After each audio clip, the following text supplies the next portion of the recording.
Coming up on Network Africa,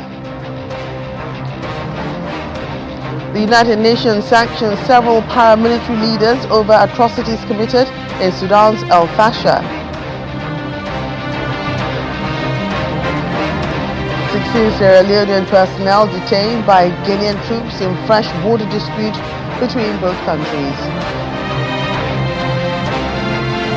Plus, 2026 meetings Africa underway in Johannesburg seeks to accelerate inter-African trade and investment.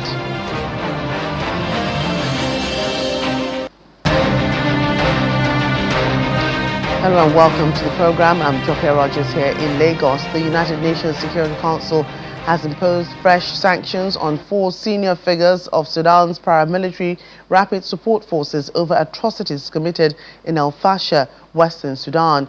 Among those targeted are Deputy Commander Abdul Rahim Hamdan Dagalo and Brigadier General Al-Fateh Abdullah Idris, widely known as Abu Lulu, who has been dubbed the Butcher of El Fasher.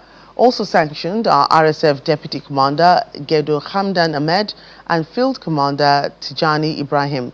The RSF's capture of El Fasher in October marks one of the bloodiest episodes in Sudan's nearly 3-year civil war. Last week, a UN fact-finding mission said the violent takeover bore the hallmarks of genocide. But a spokesman for TASIS, a coalition led by the RSF, described the sanctions as unfair, insisting that they are based on what he called partial and unneutral reports. The RSF has acknowledged violations in El Fasher but maintains the scale of the atrocities is being exaggerated. And Sudan's 3 Kordofan states remain a major hotspot of conflict-driven displacement as violence continues to force thousands from their homes. Since late October 2025, more than 88,000 people have fled the region, including nearly 10,000 in just the past 2 weeks. Over 7,000 were displaced from South Kordofan in areas such as Kadugli, Diling, Habila and Al-Koz, while more than 2,000 fled North Kordofan's Omdam Haj Ahmed locality. The region is now hosting more than 1 million internally displaced persons across the 3 states. At the Goz Asalam displacement site alone, more than 1,000 people have sought refuge, half of them children. UNICEF and its partners say they are scaling up emergency health, nutrition, protection, water and sanitation services to meet the urgent needs of families caught up in the crisis. And diplomatic tensions are rising between Sierra Leone and Guinea following the reported abduction of 16 Sierra Leonean security personnel by Guinean armed forces along the Falaba border. Freetown says Guinean troops crossed into Kalayari in Sulima Chiefdom, where Republic of Sierra Leone armed forces and police personnel were constructing a border post before seizing the officers and transporting them into Guinean territory. But Conakry maintains that soldiers crossed into Kudaya without authorization and were apprehended for investigation. Sierra Leone is demanding their unconditional release, deepening a tense standoff between the two Mano River neighbors. The incident also renewed focus on the long-running dispute over Yenga, a border settlement, internationally recognized Sierra Leonean territory occupied by Guinean troops since the civil war ended in 2002. Analysts warn that miscalculation along poorly demarcated borders could escalate quickly if not urgently addressed through diplomacy. Let's get more on this. Joining us now is Lawrence Williams, publisher and editor, Freetown Post newspaper in Freetown, Sierra Leone. Great to have you on the program. Yeah, thanks for having me. It's always been a pleasure. Right, so help us understand what exactly happened in Kalayeri and how is the government in Freetown justifying its position that the officers were operating within Sierra Leonean territory? Okay, so first off, Kalayari is within the Sulima chiefdom, one of the chiefdoms that was badly hit during the Rebel War. And Guinean forces reportedly crossed the border over and entered into Kalayari, which belongs to Sierra Leone, and demanded that the officers on the ground stop walking, because the officers had actually erected the Sierra Leonean flag, and then I think that drew the attention of the Guinean army, who were just on the other side.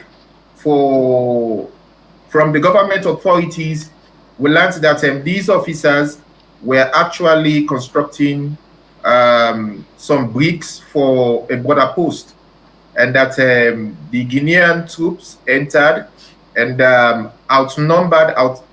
overpowered them as well, and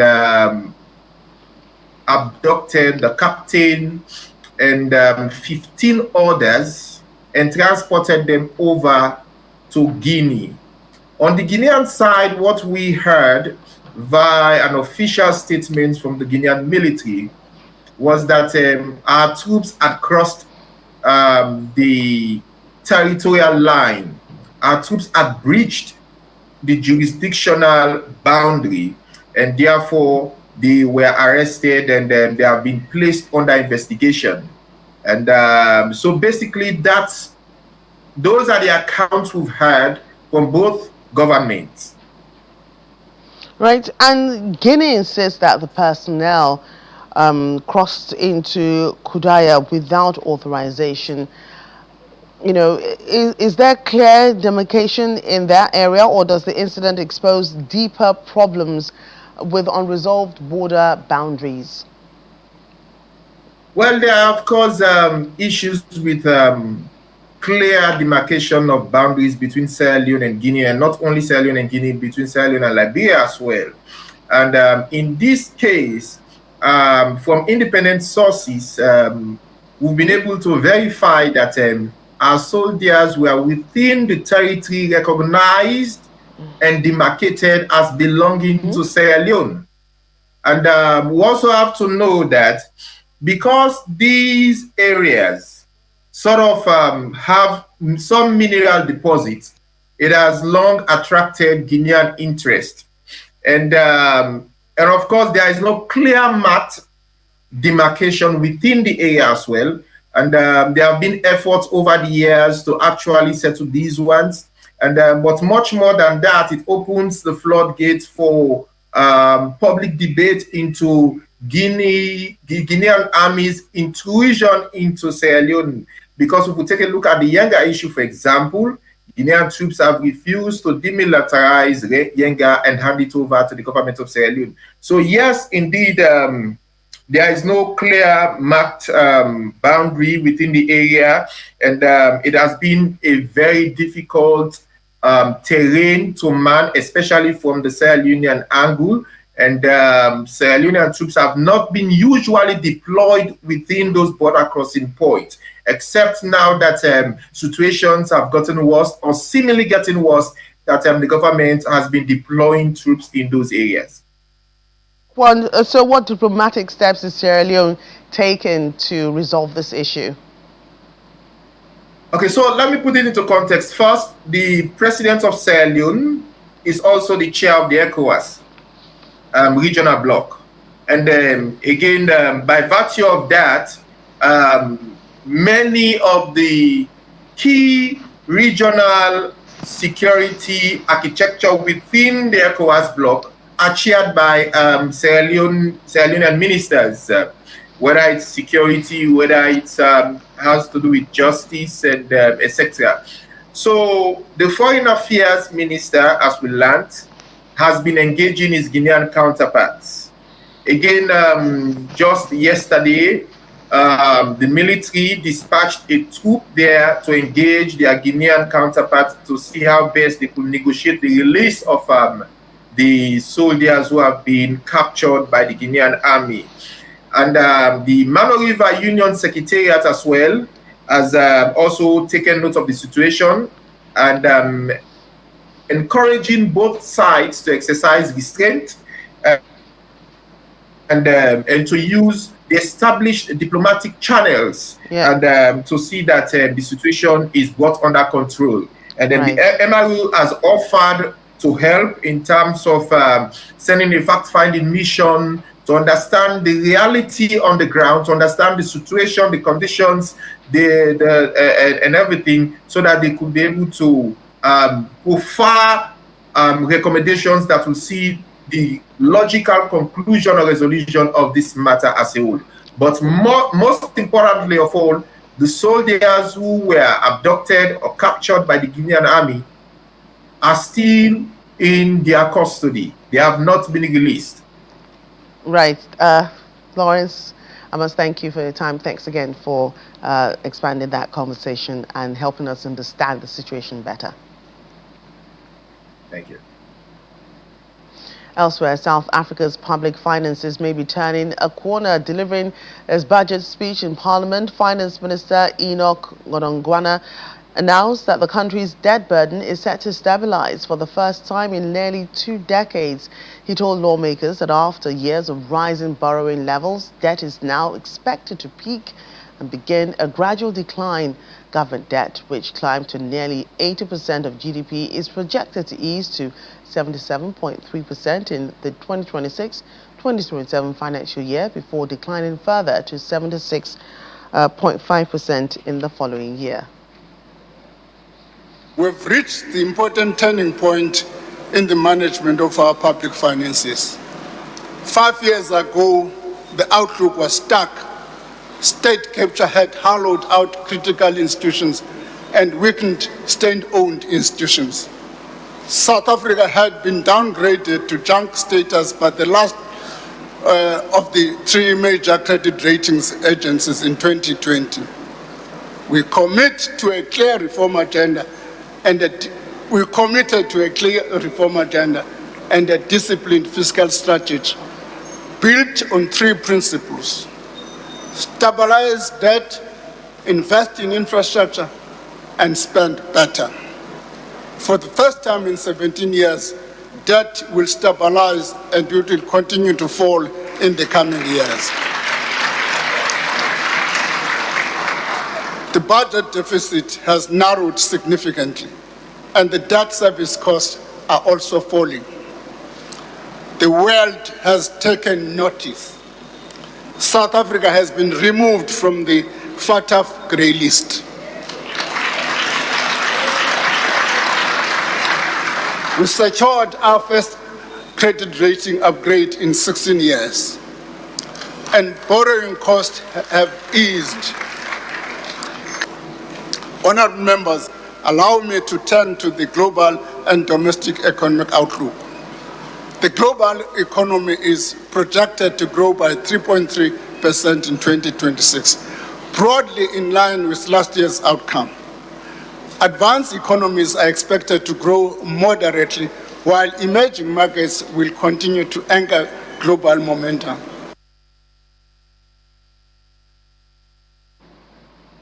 We're staying in South Africa with the African Continental Free Trade Area gaining momentum. Delegates at the meetings Africa underway in Johannesburg say the gathering must serve as a strategic platform to fast-track intra-African trade, deepen investment flows, and strengthen cross-border partnerships across the continent. As Africa positions itself as a competitive global business destination, industry leaders believe the meetings and event sector have a practical role to play in driving economic integration and unlocking new commercial opportunities. Our correspondent, Innocent Samusa, reports.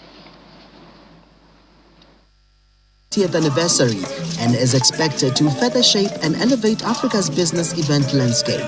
Tourism South Africa says events like this create direct access to buyers, investors, and policymakers, helping turn Africa Continental Free Trade commitments into bankable deals. We've got about 400 hosted buyers that are here from all around the world. I'd estimate in total our delegates around about, we haven't obviously closed our books, I estimate close to the 3,000 mark in total. And it's really critical. People are landing bids to be hosted in their various cities, in their various provinces, in their different countries. So this is really, really important in terms of an economic driver. This event alone last year drove about 690 million rand in contribution to our GDP here in South Africa. Delegates and exhibitors argue that trade agreements must translate into practical business connections.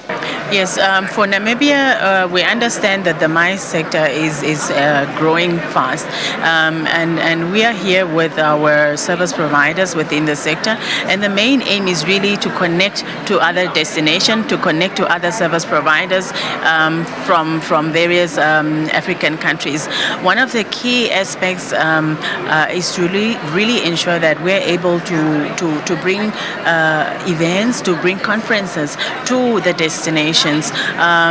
This, of course, we understand that helps create employment. It's an excellent networking opportunity for us. So we get to meet in many cases with our existing partners who come down as buyers, and we also get to meet new and potential opportunities for working with new partners around the world. And it's also an opportunity for us in one place to meet with our suppliers and travel partners within the region as well. They add that sustained collaboration between governments and the private sector will be critical to ensuring the agreement delivers tangible economic benefits for businesses across the continent. Fortunate enough, I got an opportunity to go and exhibit in Maputo in 2022. So the response was very good. People, even though their currency is low compared to South African rand, but then I managed to make some sales, and then people love the products. It means that I would be exporting my products that are not known in Nigeria, and it means that I would be making in bulk, and it means that I'll be expanding my brand. With 2 decades of convening the continent's business community, and as Africa pushes to unlock the full potential of the Africa Continental Free Trade Area, after stakeholders here say the real test will be turning policy into practice and also conversation into contracts. From Johannesburg, South Africa, Innocent Samosa, Channels Television News. And still to come on the program.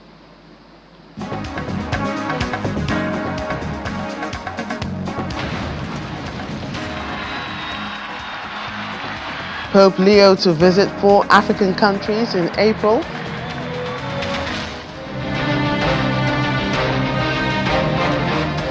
Welcome back. Catholic Pontiff Pope Leo will begin a 10-day visit to 4 African countries on April 13, marking his first pastoral trip to the continent. The Pontiff will travel to Algeria, Cameroon, Angola, and Equatorial Guinea in what is being seen as a significant signal of Africa's growing importance to the Catholic Church. In Cameroon, he is expected to visit Yaoundé, Douala, and Bamenda in the conflict-hit northern region or northwest region, where an armed separatist crisis has raged for nearly a decade. It will also be the first time a pope is visiting Algeria, a predominantly Muslim nation and the birthplace of St. Augustine of Hippo. The Pope, a member of the Augustinian order, has previously called for deeper interfaith dialogue there. Though this is his first visit as pontiff, he previously traveled to Africa as Cardinal Robert Prevost. The last papal trip to the continent was in 2023 when Pope Francis visited DR Congo and South Sudan. Zimbabwe has rejected a proposed $367 million health funding deal from the United States, citing concerns over sovereignty and sensitive medical data. A leaked government memo from December quotes President Emmerson Mnangagwa describing the agreement as lopsided, arguing that Washington was demanding access to biological samples for research and potential commercial gain without guaranteeing Zimbabwe a fair share of benefits from future vaccines or treatments. In response, U.S. Ambassador Pamela Tremont said Washington would begin winding down health assistance in the country. The U.S. Embassy says it has provided more than $1.9 billion in health support to Zimbabwe over the past 2 decades. A local doctors association is now calling for renewed dialogue to safeguard the country's HIV program, as Harare weighs its options amid shifting U.S. aid policies under President Donald Trump.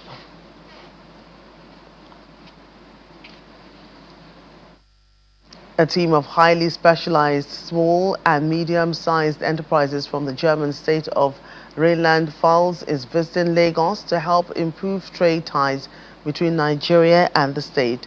Rheinland-Pfalz is home to one of the smallest cities in Germany, but it does boast of being one of the largest Mercedes-Benz plants in the world. And as for trade, Nigeria happens to be the state's 4th largest trading partner.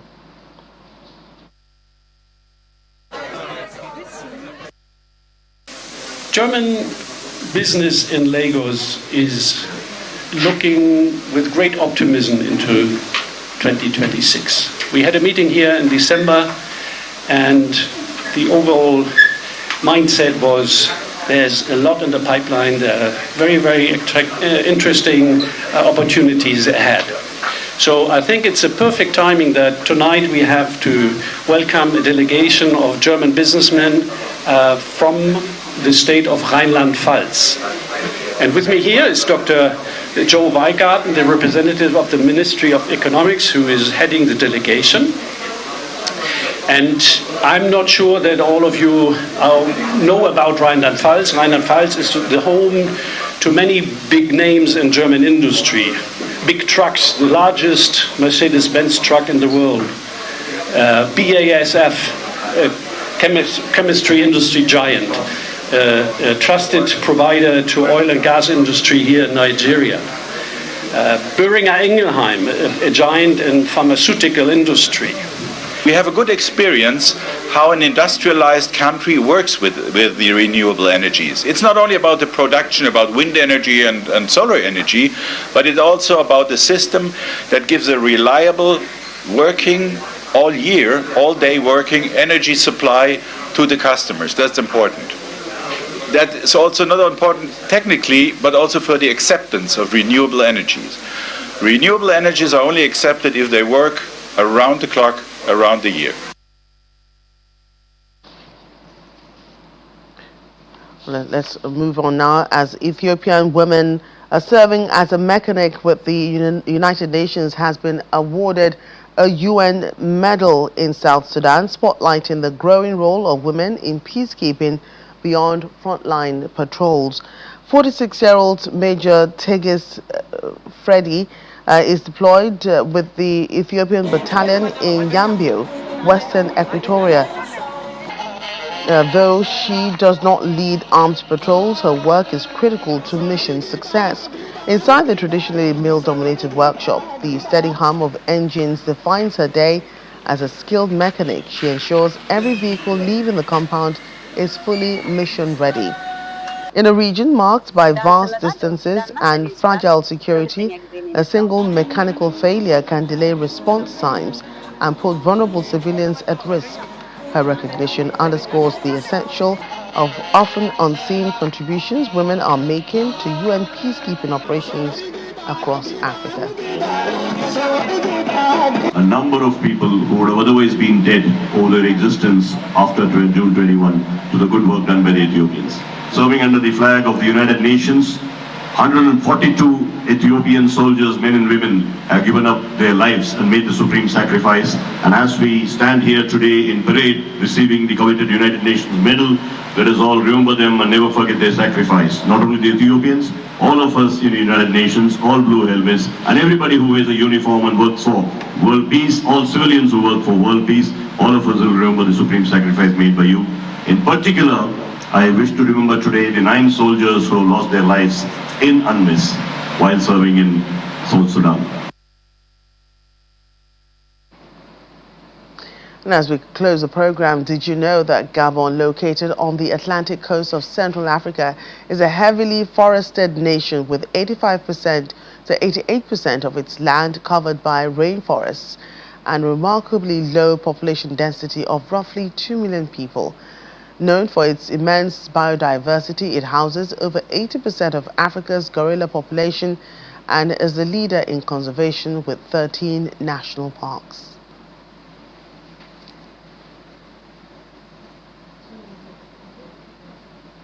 And that's our program today. Thank you for watching. I'm Joke Rogers.